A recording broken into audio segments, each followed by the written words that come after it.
Africa के घने जंगलों में एक शेरनी रहती थी, साहसी, तेज और मां की ममता से भरपूर। उसका नाम था नायरा। नायरा के 3 छोटे छोटे शावक थे, जिनके लिए वह अपनी जान से भी ज्यादा प्यार करती थी। हर दिन वह शिकार पर जाती और रात को अपने बच्चों को गोद में लेकर सुलाती। जंगल में रहना आसान नहीं था।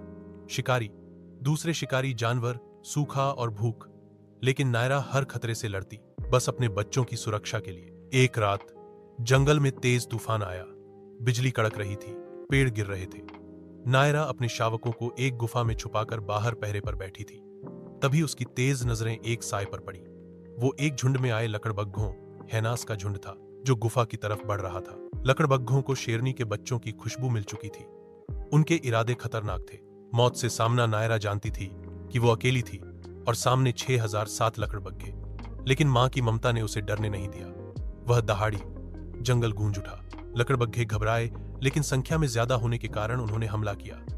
नायरा अकेले उन सब पर टूट पड़ी। पंजे, दांत और ताकत, उसने अपनी पूरी शक्ति लगा दी। घायल होते हुए भी वो एक एक करके सबका सामना करती रही।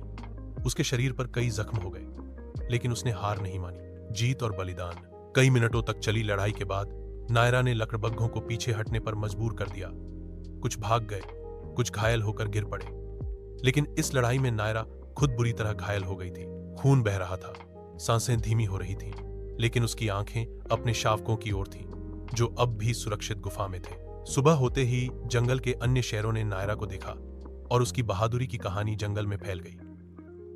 नायरा भले ही उस लड़ाई के कुछ समय बाद चली गई, लेकिन उसके बच्चों ने उसकी वीरता को कभी नहीं भुलाया। वो बड़े होकर जंगल के सबसे ताकतवर और समझदार शेर बने और हमेशा कहते, हमारी मां ने हमें जीने का हक दिलाया। वो असली रानी थी इस जंगल की। सीख, मां की ममता दुनिया की सबसे शक्तिशाली ताकत होती है। वो मौत से भी लड़ सकती है अपने बच्चों को बचाने के लिए। अगर चाहो तो इस कहानी को एनिमेशन या कहानी वीडियो के रूप में भी रूपांतरित किया जा सकता है।